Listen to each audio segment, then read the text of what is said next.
여러분께 하나 질문하겠습니다. 만약 여러분이 돈을 좀 많이 벌게 된다. 그러면 가장 먼저 하고 싶은 일이 뭐가 있습니까? 돈을 많이 벌면 가장 먼저 하고 싶은 일. 뭐 있어요? 세계 여행하는 거, 좋은 차 사는 거, 요새는 뭐 조물주 위에 건물주라고 그러죠? 건물 사는 거, 뭐 하고 싶나요? 각자 뭐 꿈꾸는 게 있을 거예요. 하고 싶은 것도 많고. 근데 저는 돈을 어느 정도, 뭐 제가 막 목회자로서 크게 부자가 될 일은 없겠지만, 꿈이라도 꿔볼 수 있는 거 아니에요? 만약 어느 정도 물질이 허락된다면, 제가 옛날부터 생각해 왔던 게 뭐냐면, 가장 하고 싶은 게 먼저 뭐냐면, 비즈니스 투어라고 하는 거지. 비즈니스. 비행기 비즈니스석을 타고 가까운 데 말고 좀 먼 곳, 뭐 유럽이나 뭐 미주나 뭐 남미나 한번 그 장거리 여행을 비즈니스를 한번 타고 한번 해보고 싶어요. 여러분 가운데 이제 비즈니스 타보고 오신 분 우리 제가 알기로는 이시열 정도밖에 없을 줄 압니다. 저는 회사에서 주는 거니까 뭐 가는 거긴 하지만 어쨌건 회사에서 준 건 누가 태워준 건 내 돈으로 간 건 한번 타보고 싶어요. 여러분 타본 적 있어요? 없죠? 없어요. 별거 없어요. 그쵸, 별거 없어요. 별거 없어도 한번 타고 저 교관이야 교관. 그래요. 서비스도 다르죠. 자리도 달라요. 그래서 오랜 시간 딱 공항 가서 입국하는 사람들 보면 얼굴에 표가 안 되잖아. 아, 저 사람 비즈니스 탔구나. 저 사람 이코노미 탔구나. 다 표가 안 돼. 그만큼 비즈니스 타면 좋은 서비스 받고 좋은 자리에서 편안하게 올 수가 있어요.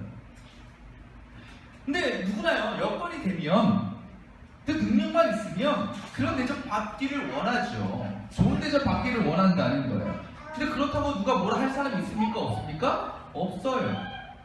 그런데 때로는요, 우리가 충분한 부와 권력과 능력을 가지고 있으면서도 그것을 사용하지 않고 굳이 남들과 똑같이 평범하게 살아가려는 사람들이 있다는 거예요. 여러분, 잉그바르 캄프라드라는 이름도 어려워요. 이 사람 누군지 아십니까? 이케아의 창업자예요. 세계에서 5번째로 손꼽히는 그런 가품입니다. 근데 이 사람은요, 참 특이한 게 여행을 하면 꼭 이코노미석을 찾나요? 또 워렌 버핏 아시죠? 워렌 버핏 우리가 알기로는 대저택에 살 것 같잖아요. 제일 비싼 땅 아니에요. 그 고향 오마하라는 아주 시골 깡촌 고향의 허름한 2층 집에서 아직도 살고 있어요. 또 페이스북의 창업주인 그 마크 주커버그, 그 사람 타는 차가 뭔지 아십니까? 뭐 2, 3억짜리 뭐 벤츠, 벤틀리, 람보르기니 이런 거 아니에요. 3천만 원짜리 일제 조그만 차 타고 다니는. 여러분, 이상한 사람들이죠. 참 이해할 수가 없어요. 여러분, 그 사람들이 같은 입장을 하면 그렇게 하시겠어요? 물론 검소하게 사는 거 좋죠. 알뜰하게 사는 거 좋죠. 근데 그것도 어느 정도지. 이건 좀 심하잖아요. 뭐 굳이 저렇게 살이냐는 거야. 내가 가진 그 부와 명예, 권력, 능력 좀 사용하면서 좀 사람들의 좀 부러움도 받으면서 그렇게 살고 싶은 게 뭐 당연한 인간의 마음 아니냐는 거예요. 그리고 그게 나쁜 거예요? 나쁜 거 아니에요. 오늘 예수님 보니까요, 누군가의 식사 자리에 초대되셨는데 그 식사 자리에 누가 초대를 했고 누가 참석했냐면 바리새인들 지도자들이 다 모인 자리예요. 율법학자들인 거죠. 근데 그들이 예수님을 초청한 이유는 예수님에게 좋은 음식 대접하기 위해서, 또는 예수님의 말씀을 더 듣기 위해서 예수님을 초대한 게 아니었어요. 이유는 뭐냐면 가능한 예수님과 모임을 자주 만들어가지고 예수님에게 뭘 잡는 거야? 책 잡힐 거리를 끄집어내기 위해서 그 자리에 초대했다는 거예요. 그래서 그런 계략을 세워서 예수님을 초대했고, 예수님은 또 그걸 아시면서도 그 자리에 참석하셨어요. 근데 여러분, 어떤 모임이나 중요한 식사 자리를 가면요, 가장 중요한 문제, 신경 쓰는 문제 중 하나가 뭐냐면 어느 자리에 앉을까요? 어느 자리에 앉을까요? 사람들 생각으로는요, 가장 편한 자리, 또 가장 좋아 보이는 자리가 있거든. 거기를 앉기 원한다는 거예요. 교회라고 다른 줄 아십니까? 교회도 마찬가지예요. 교회에서 가장 좋은 자리가 어디예요? 기둥 뒤. 맨 오른쪽 구석.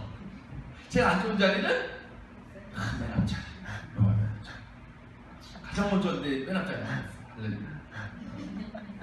그래, 나름대로 각자의 우리가 흔히 상석이라고 그러죠. 상석이라는 자리가 있다는, 다 그 자리에 앉기를 원해요. 그리고 특히 이 오늘 말씀처럼 어느 집주인이 초대한 경우 아니면 유명인이 주인공인 그 자리에서는요, 어디가 제일 좋은 자리겠어요?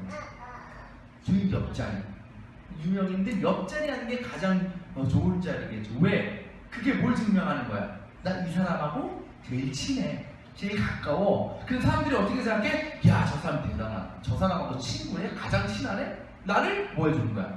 높여준다는 거죠. 영광을 받는다는 거예요. 근데 오늘 말씀에 등장하는 그 같이 초대된 그 바리새인들도 똑같은 생각이었어요. 예수께서 어떤 장면을 목격하시냐면 7절 말씀을 뭐라고 얘기합니까? 초청받은 사람들이 윗자리를 골라 잡는 것을 보셨다.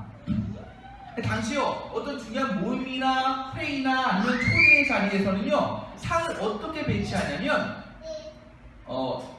디귿을 오른쪽으로 돌린 모양. 그러니까 쉽게 말하면 여러분 비정상회담이라는 프로그램 아시죠? 거기서 자리가 어떻게 돼 있어요? 이렇게 돼 있죠. 양쪽에 이제 패널들이 앉고 위쪽에 이제 진행자들이 앉잖아요. 그럼 어디가 상석이겠어요? 윗자리가 상석이에요. 윗자리가 주인공의 자리라는 거예요. 그러니까 거기에 앉았다라는 것은 뭘 의미합니까? 그 사람의 위치나 명예나 권력이 높다라는 걸 의미한다는 거예요.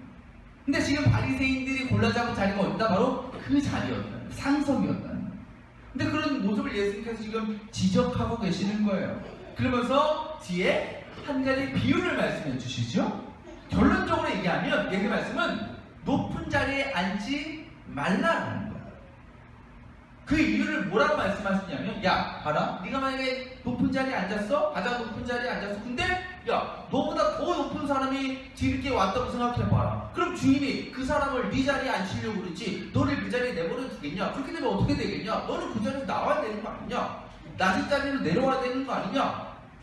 맞죠? 그러면 그게 부끄러워 안 부끄러워? 부끄러운 일이 되는 거예요. 괜히 높은 자리에 앉아있다가 주인에게 쫓겨서 내려가야 되니까. 그러니까 주님은, 야, 그런 일 생기지 않게 차라리 어디 앉아라? 가장 낮은 자리에 앉아있어라. 왜? 그러면 주인이 너가 맨 마지막에 있는 걸 보면, 어이구, 어떻게 여기 앉으셨습니까? 아, 올라가셔야지요. 이렇게 점점 높여질 거 아니냐는 거예요. 결국 영광 받는 자리에 올라가지 않게 될 거냐는 거죠. 근데 여러분, 정말 별 볼 일 없고 평범한 사람이 높은 자리를 찾고 원하면 문제가 되지만, 그만큼의 능력과 권력이 있는 사람이 상석에 앉기를 원하는 것이 나쁜 일입니까? 아니라는 거예요. 정말 최상의 자리 아니더라도 어느 정도 위치의 자리는 충분히 앉을 수 있다라는 거예요. 지금 제가, 야, 나 비즈니스 탈 거야, 이러고 다니면 욕먹어 싸죠. 욕먹어 싸죠. 그런데 그 정도 능력이 되는데, 아, 나 비즈니스 타고 가야지? 그럼 아무 문제 되는 거 아니잖아요. 근데 지금 이 율법학자들, 바리새인들은요, 우리가 이제 성경에서 하나 안 좋게 우리가 인식해서 그렇지, 그 당시로서는 굉장히 높은 위치에 있는 사람이었어요. 왜? 율법을 가르치는 사람이니까. 율법에 통달한 사람이었기 때문에. 그러니까 이 사람들은 사회적으로 무시할 수 없는 위치에 있는 사람들이었다는 거예요. 그러니까 오늘 예수님께서 10절 말씀에 저들이 뭐라고 말씀하시면, 너희들이 낮은 자리에 앉아있으면 주인이 분명 어디로 옮겨주겠다, 높은 자리로 옮겨줄 것이다 말씀하시죠. 이 말씀은 예수께서 뭘 인정하시냐면, 이네들이 사회적으로 높은 자리에 있는 사람들이다 라는 것을 무의식적으로 인정을 하셨다는 거예요. 왜? 높아질 것을 예상하셨으니까. 곧 예수의 말씀은 니네가 사회적으로 높은 거 알아, 인정받는 거 알아, 하지만 혹시라도 너희보다 더 높은 사람이 올 수도 있으니까 좋은 자리에 있다 내려가지 말고 아예 낮은 데부터 올라가서 영광 받아라, 이렇게 말씀을 하시는 거예요. 이해가 되시죠? 그래서 오늘 말씀의 예수의 핵심이 뭐겠어요? 두 번째로 얘기하면 겸손이죠. 겸손. 그런데 우리가 오해하지 말 것이 있습니다. 예수님께서 오늘 말씀에서 우리에게 사람들로부터 영광받기 위한 방법을 제시해 주시는 게 아니에요. 만약 그것을 알려주시는 거라면 이렇게 말씀하셨겠죠. 너네 다른 사람들로부터 영광받고 싶어? 그러면 겸손해야 돼. 이렇게 말씀하시는 거죠. 근데 이거를 잘못 해석할 수 있어요. 오해할 수 있어요. 어떻게? 겸손의 목적이 뭐야? 영광받는 것, 높임받는 것으로 오해가 될 수 있다. 그러니까 그렇게 되면 나는 겸손하고 싶지 않은데, 마음에서 우러나오고 싶지 않은데, 뭘 위해서? 높아지기 위해서 의도적으로 아니면 강제적으로 그런 모습을 보이게 된다는 거예요. 그러니까 겸손이 정말 난 정말 비천한 사람이야, 난 아무것도 아닌 존재야 라고 하면서 겸손하는 것이 아니라, 야, 내가 좀만 있으면 겸손한 좀만 보이면 높아지니까 좀만 자꾸 겸손해줘야지, 이렇게 그것을 사용한다는 거예요. 근데 그걸 누가 그렇게 사용할 수 있어? 이 바리새인들은 충분히 그렇게 오해할 수 있다는 거예요. 왜? 이들은 뭐만 바라보며 살던 사람이야? 높아지는 거, 내 의를 드러내는 거. 이들이 율법을 그렇게 철저히 지켰던 이유도 뭐예요? 그걸 뭐 하려고? 보이려고. 성경에 말하는 것처럼 외식하는 거죠. 외식. 사람들이 보이기 위해서, 드러내면서. 그러니까 그런 일을 위해서라면 이 바리새인들은 얼마든지 겸손할 수 있는 그런 모습을 보일 수 있는 사람들이었어요. 물론 그들이 높아질 수 있는 능력과 지식과 지혜를 가지고 있었지만, 그리고 높은 자리에 앉아도 쉽게 끌어낼 수 없는 존재였지만, 근데 왜 굳이 예수님께서 그들에게 낮은 자리로 가라고 말씀하시는 것이냐는 거죠. 그 이유는 여러분 보세요. 이들이 자기가 높은 자리 찾아갔잖아요. 그 의미는 뭐예요? 나는 뭐다? 나는 높은 사람이다라는 거죠. 근데 그 기준을 누가 정한 거예요? 그 선택을 누가 한 거예요? 자기 자신들이 한 거예요. 남이 해준 것이 아니라, 나는 이러니까 높은 사람이야, 나는 이러니까 이런 정도 대접 받아야 돼, 스스로 판단해서 결정했다는 거예요. 그러니까 그들 마음속에 어떤 높은 자리를 향한 열망과 욕심만이 가득했어요. 그래서 그토록 열심히 경건 생활하고 다른 사람들에게 보이려고 율법을 철저히 지킨 것이죠. 그러니까 나만이 최고다, 나만이 높은 사람이다, 위대한 존재다 라고 생각하던 그들에게 예수님께서 뭐라고 말씀하시냐? 8절, 혹시 높은 사람 손님 가운데서 너보다 더 귀한 사람이 초대받았을 경우에 라고 말씀을 하시죠. 그러니까 예수는 지금 자기가 가장 높고 귀한 자리에 앉을 거라고 생각하는 사람들에게 너희보다 더 귀한 사람이 오실 것이다 라고 말씀하신다는 거예요. 그렇다면 그분이 누구인가? 그들보다 더 높으신 분이 오신다고 하셨는데 그 사람이 누구냐는 거예요. 누굽니까? 예수님 자신인 거죠. 예수님께서 인간의 몸을 입고 이 땅에 오셔서 그 일을 통해서 이 땅은요, 새로운 통치 시대가 시작된 거예요. 이제 누구 중심 시대? 예수 그리스도의 중심의 시대가 시작되었다는 거죠.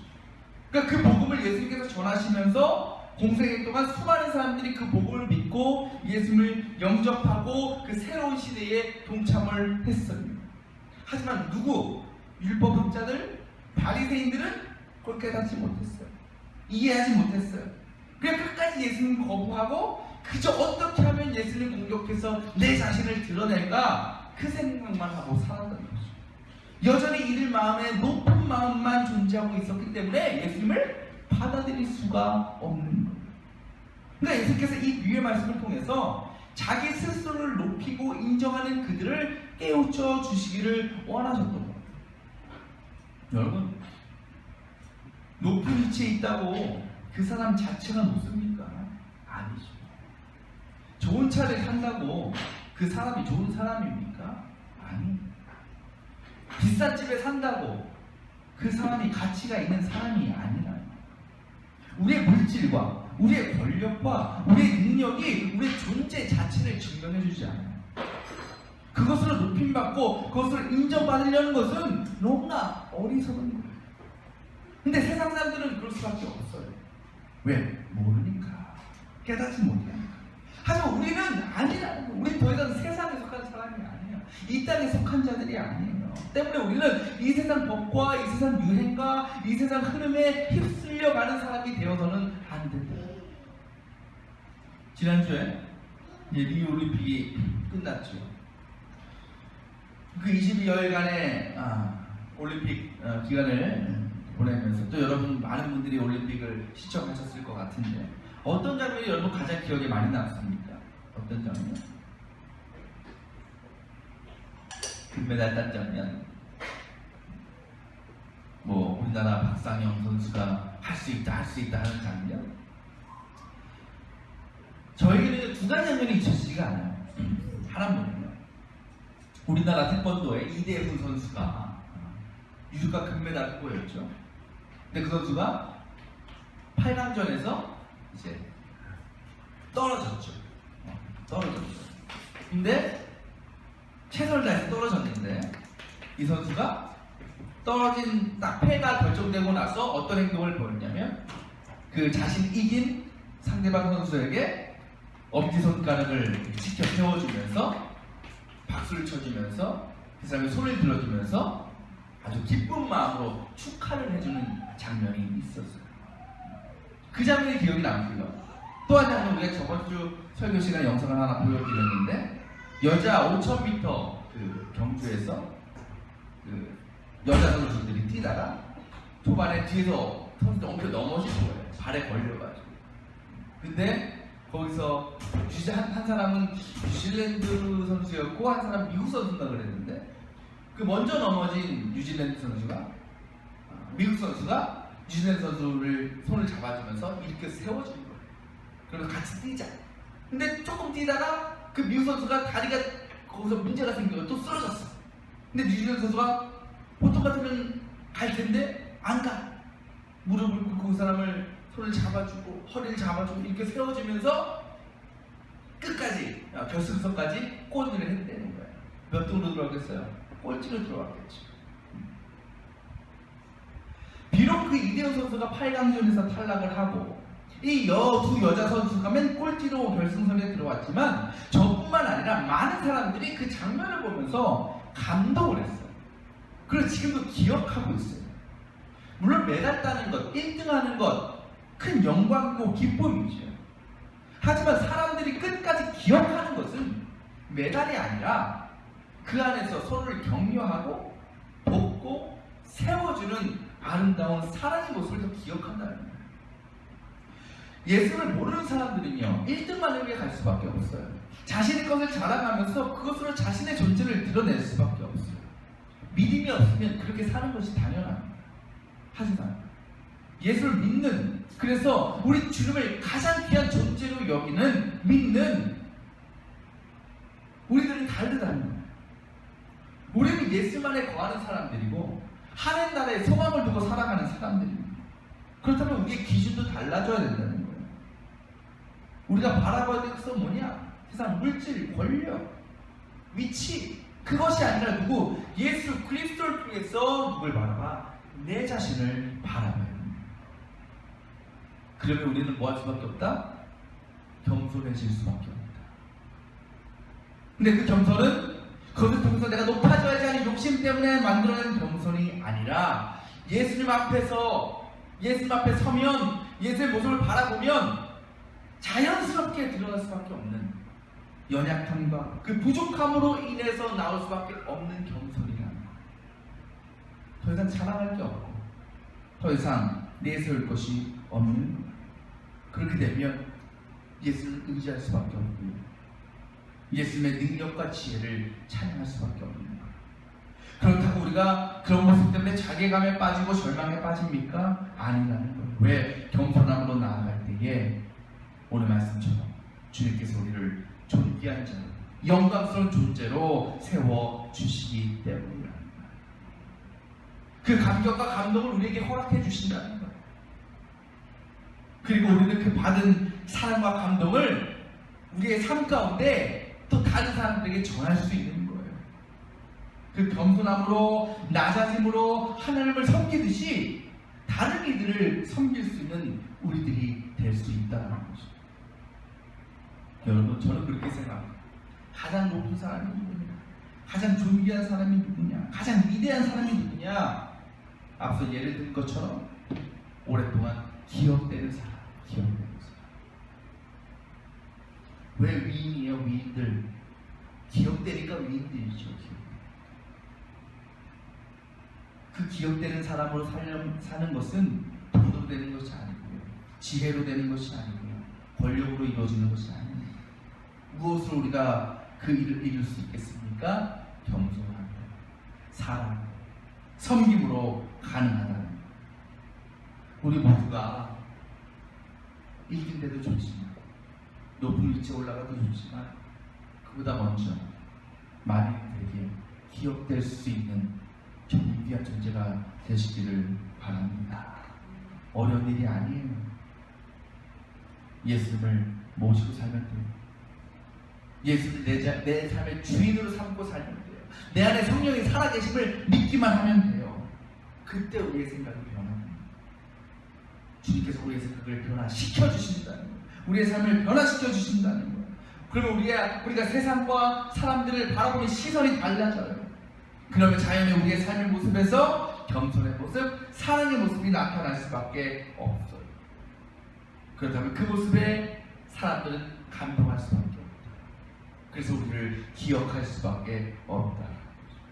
그것이 좀 더 나아가면 결국 저들을 변화되게 만들고 더 나아가 구원에 이르게 할 수 있다는 것입니다. 이것이 바로 오늘 말씀에 자기를 낮출 때 높여주시는 예수님의 은혜요, 또한 선물인 것입니다. 우리 월드교회 성도들이 이 놀라운 역사의 주인공들이 되시기를 주님의 이름으로 축원합니다. 기도하겠습니다.